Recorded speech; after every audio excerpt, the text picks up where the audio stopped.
शांति का दान दीजिए।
जमालिया भवन ट्रस्ट के सभी ट्रस्टियों को मैं अनुरोध करूंगा, सुधीर गुप्ता जी, डॉक्टर शांत सिंह जी जोशना, सुरेश कागड़ा जी, बलराम गुप्ता जी, प्रदीप बिरला जी, एडवोकेट शरदजीत खट्टर जी, मिंटू कागड़ा जी, मनन जी कुंवर जी और अनिल गुप्ता जी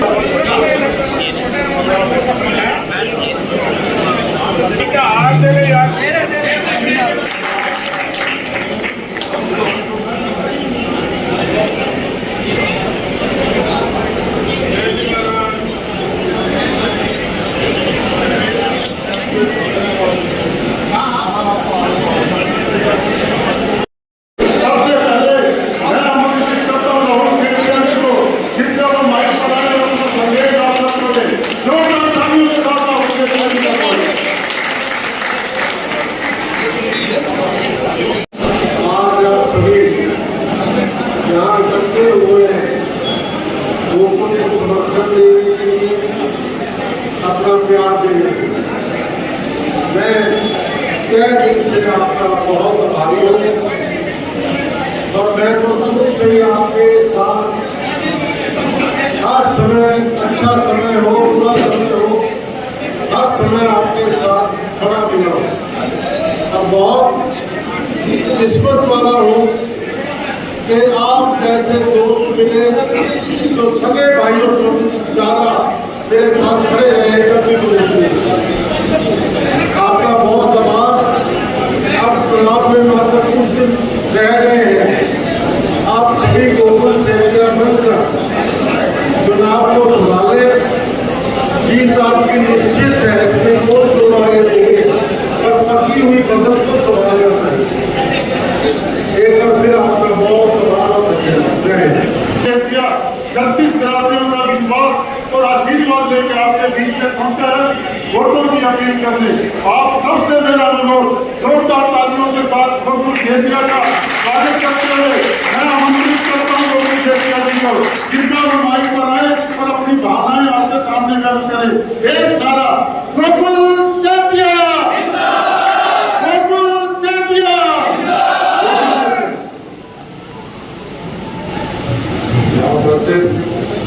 सभी मेरे बुजुर्गों, मेरी माताएं, मेरे नौजवान साथियों और प्यारे बच्चों, आप सभी को राम राम, सत श्री अकाल।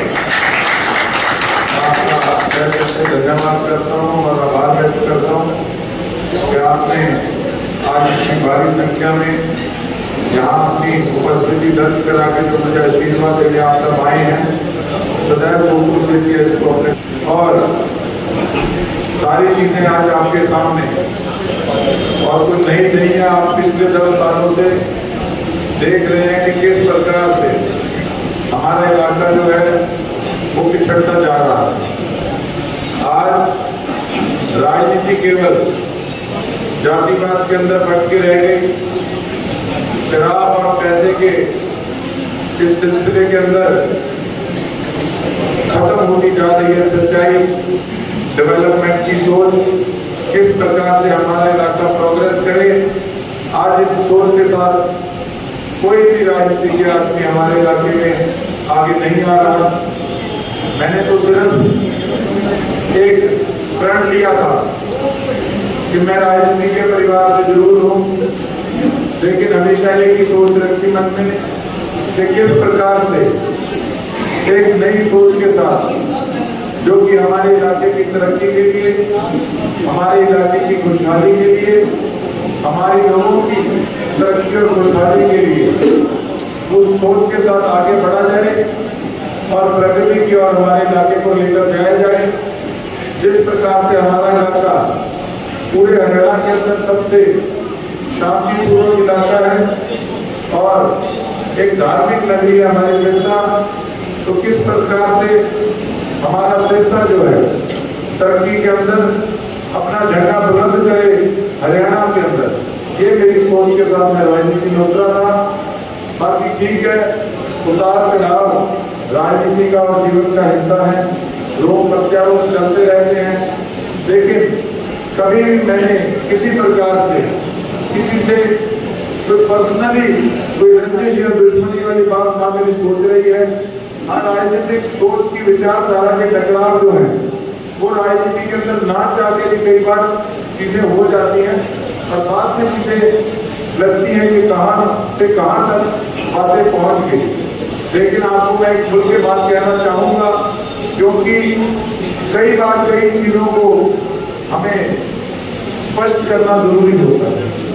2019 का चुनाव था तो कई ऐसे परिवार भी थे जो कि शुरू से अरोड़ा साहब के साथ अच्छा उनका प्यार भी रहा, लेकिन ठीक है, हर आदमी की अपनी महत्वाकांक्षाएं होती हैं, तो उन महत्वाकांक्षाओं को लेकर अपना अपना रास्ता हर आदमी अपनाता है, उसमें कोई बुराई भी नहीं।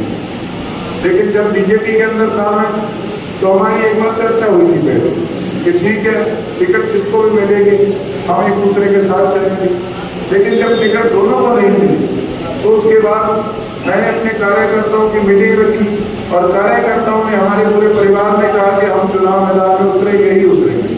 मैंने किसी को मना नहीं किया कि आप चुनाव में मत उतरो। देखो, सबने अपना काम देखना, अपना सिस्टम देखना, अपने वर्कर अपने परिवार के हिसाब से हर आदमी ने अपना निर्णय लेना। तो जो मेरे परिवार में सभी आप साथियों ने मुझे निर्णय लेकर कहा कि चुनाव मैदान के अंदर वो हम उतरेंगे, तो मैं चुनाव मैदान के अंदर उतरा भी और आप सबके आशीर्वाद से एक नई पहचान भी मुझे अपने पूरे हरियाणा प्रदेश के अंदर दिलाने का काम किया। लेकिन जब चुनाव में मैं उतरा था, उसके बाद मैं उन लोगों के पास गया भी था कि देखो, अगर आप चुनाव नहीं लड़ रहे तो मैं चुनाव में इस मैदान में उतर रहा हूं। मेरे कार्यकर्ता चाहते हैं कि हम आगे बढ़ के और अपने इलाके की तरक्की के लिए एक नई शुरुआत करें। तो आप मानेंगे नहीं, उस समय अगर मैं किसी के घर गया तो मुझे बेइज्जत करके वहां से भेजा गया। जब बेइज्जत करके भेजा गया, उसके बाद मेरे मन में भी आई कि देखो, घर आया तो आदमी दुश्मन को भी इस प्रकार से नहीं बोलता, और मेरे से तो कोई लड़ाई नहीं थी किसी प्रकार की। तो मेरे मन को उस चीज की बड़ी ठेस पहुंची कि ठीक है, अगर किसी ने चुनाव लड़ना तो लड़ो, चुनाव क्या दिक्कत है, सब आजाद है, अपना नॉमिनेशन भरो, किसने मना किया। और अगर टिकट एक को मिलती ना साथ चलते फिर तो कोई कह सकता था कि धोखा किया। अब ये तो सबका अपना अपना निर्णय है। चलो, जो हुआ उन चीजों की भी कोई बात नहीं।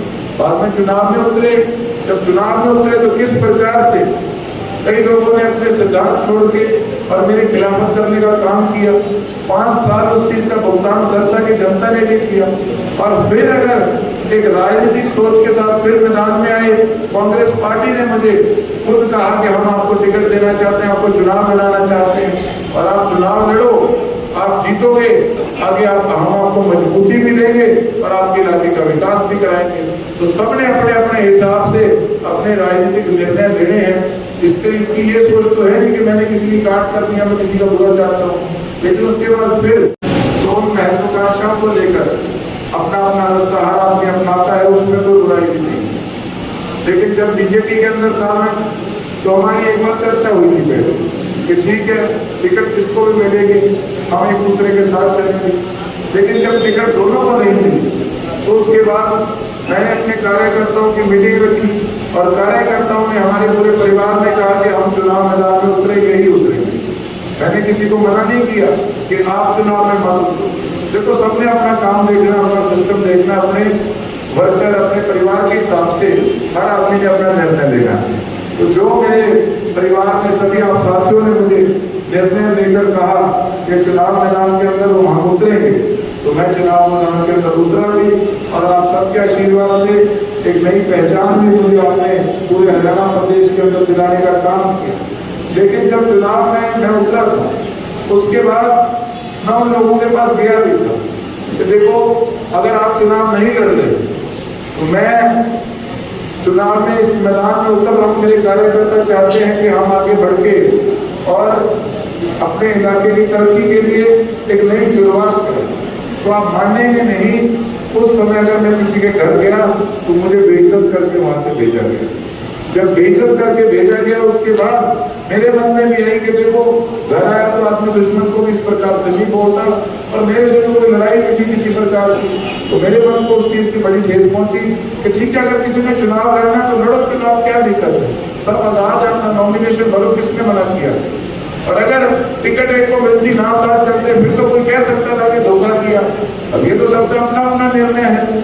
चलो जो हुआ उन चीजों की भी कोई बात नहीं। बाद में चुनाव में उतरे, जब चुनाव में उतरे तो किस प्रकार से कई लोगों ने अपने सिद्धांत छोड़ के और मेरी खिलाफत करने का काम किया। 5 साल उस चीज का भुगतान सरसा की जनता ने भी किया। और फिर अगर एक राजनीतिक सोच के साथ फिर मैदान में आए, कांग्रेस पार्टी ने मुझे खुद कहा कि हम आपको टिकट देना चाहते हैं, आपको चुनाव लड़ाना चाहते हैं और आप चुनाव लड़ो, आप जीतोगे, आगे हम आपको मजबूती भी देंगे और आपके इलाके का विकास भी कराएंगे। तो सबने अपने अपने हिसाब से अपने राजनीतिक निर्णय लेने हैं। इसकी ये सोच तो है नहीं कि मैंने किसी की काट कर दिया, मैं किसी का बुरा चाहता हूँ। लेकिन उसके बाद फिर मेरे परिवार के बारे में, मेरे फादर साहब के बारे में गलत टिप्पणी की गई। देखिए राजनीति बाद में हर आदमी पहले अपनी इज्जत के लिए चलता है, और अरोड़ा साहब ने भी, मेरे परिवार ने कभी स्वार्थ की राजनीति नहीं की। हमने तो इज्जत की राजनीति की है और इज्जतदार लोग ही हमारे साथ जुड़े हुए हमारे सामने गए। उसके बाद जो भी निर्णय हुआ, कांग्रेस पार्टी ने मुझे दिल्ली बुलाया, मुझे टिकट देने का काम किया। तो इसका ये मतलब थोड़ी कि मैं किसी की काट कर रहा था, लेकिन जिस प्रकार की शब्दावली बोली गई और जो टिप्पणी की गई, तो देखो मैं भी इंसान, मेरे बारे में 100 बुरा भला कह रहे कोई उसमें दिक्कत वाली बात नहीं। लेकिन हाँ, मैं इस करके जरूर बोला था कि देखो 5 साल में एक इंसान को पूछते रहे कि आप गोवा बैठे रहते हो, आप वहां से आते हो, लेकिन ये भी तो सोचना होगा ना कि उनको जिताने के अंदर किसका योगदान रहा। और मेरे से तो किसी प्रकार की कोई बात ही नहीं थी, लेकिन फिर भी मेरा भी नुकसान किया। और मेरे नुकसान की छोड़ो, मैं राजनीति में कोई अपने पर्सनल फायदे के लिए नहीं आया, मैं आया हूँ इलाके की तरक्की के लिए। मेरी सोच के साथ मैं चल रहा हूँ, तो कहीं ना कहीं 5 साल भुगतान तो लोगों को करना पड़ा ना इस चीज का। चलो जो टिप्पणी किसी ने कर दी, आगे से मैं भी देखो जो मन में हो वो मुंह पे, ये नहीं कि मेरे मन में कुछ और, मैं मुंह पे कुछ और। जब मेरे परिवार के बारे में बोला गया तो मेरे से भी टिप्पणी हुई। बाकी वो सब बड़े हैं, कोई मेरे मन में किसी प्रकार की वो बात नहीं है। बाकी जो जिसने कह दिया उल्टा सीधा, वो सिर माथे। आप सबके बीच में आया हूँ, आपका बेटा हूँ, आपका भाई हूँ। मैं तो एक ही बात कहना चाहता हूँ कि देखो मैं ये जात बिरादरी की राजनीति से कोसों दूर, ना इसको पहले पसंद करता था इन चीजों को, ना आज पसंद करता। और आपको वायदा करता हूँ जब भी कोई बात करूंगा, अगर आप आशीर्वाद लेके मुझे सरकार के अंदर लेके आते हो, तो मेरी केवल और केवल एक ही सोच रहेगी कि किस प्रकार से हमारा इलाका तरक्की करे, आप लोगों का विकास हो। इसी सोच के साथ आगे बढ़ूंगा, ये आपको वायदा करके बार फिर आप सभी का बहुत बहुत धन्यवाद करता हूँ और आप सभी बुजुर्ग तो स्वर्गीय लक्ष्मण दास अरोड़ा जी के हमेशा साथी रहे हो। आप लोगों ने तो हमेशा उनका हौसला बढ़ाने का काम किया है और केवल आपने वोट रूपी आशीर्वाद नहीं दिया बल्कि कंधे से कंधा मिलाकर आपने अरोड़ा साहब का हमेशा हमारे परिवार का हौसला बढ़ाने का काम किया है। और आज भी मुझे उम्मीद भी है और उसके साथ साथ मुझे आप पे गर्व और मान भी है कि एक तरफ तो 4 पार्टियां इकट्ठी हो गई और अब कहीं जाके चुनाव का मजा भी आने लगा है कि जब ये हमें दिखता है कि किस प्रकार से लोग अपनी नीतियां भूल जाते हैं। कहते हैं ना, हमारी राजनीतिक सोच है, एक हमारा विजन है, वो सोच ये लोग सारे भूल गए। इनकी तो केवल और केवल एक ही सोच रहेगी कि किस प्रकार से गोकुल सेठिया को हराया जाए। लेकिन स्वागत इसकी इनकार है कि मेरा इतना बड़ा परिवार मेरे साथ बैठा है, मुझे डरने की कोई जरूरत नहीं है। और मैं ये बात कहता हूँ कि जिसके साथ इतने बड़े परिवार का आशीर्वाद हो, मैं समझता हूँ ये जितने मर्जी ड्राइंग रूम में बैठ के गठजोड़ कर लें। आप देखिए किस प्रकार से जब ये लोग शहर के अंदर आते हैं तो भारतीय जनता पार्टी का पटका डाल लेते हैं। इनको लगता है कि भारतीय जनता पार्टी का पटका डाल के हमें शहरी वोट मिल जाएगी। जैसे गांव में जाते हैं वहां जाके येलो का पटका डाल लेते हैं, इनको लगता है येलो का पटका डालने से हमें गांव की वोट मिल जाएगी। तो विचारधारा फिर कहाँ की? और मेरी विचारधारा तो पहले दिन से सीधी और स्पष्ट है। मेरी एक ही विचारधारा है, पहले भी यही बात कहता था, आज भी यही बात कहता हूँ। मेरे लिए पार्टी बाद में है, पहले मेरे लिए मेरे सिरसा की जनता है, जिसमें तीसरी पीढ़ी अपने परिवार की कि आप लोगों ने हमेशा जितने मर्जी पैसे में धुरंधर लोग आए, लेकिन हार जीत एक अलग चीज है, राजनीति का हिस्सा है। और आप लोगों ने इज्जत और मान में कभी हमारी पीठ नहीं लगने दी। और गोकुल सेठिया आपको वायदा करके कहता है, दिन रह के 6 दिन रात एक कर दो, 5 साल आपकी सेवा में 4 चांद लगा देगा गोकुल सेठिया, तो आपको वायदा कर दिया। आप सभी का तहे दिल से बहुत बड़ा आभार और धन्यवाद। जय हिंद, जय भारत। सबको मेरी यहाँ पर पधारे सस्ता विधानसभा के कांग्रेस पार्टी के उम्मीदवार गोकुल सेठिया जी और उनके साथ आए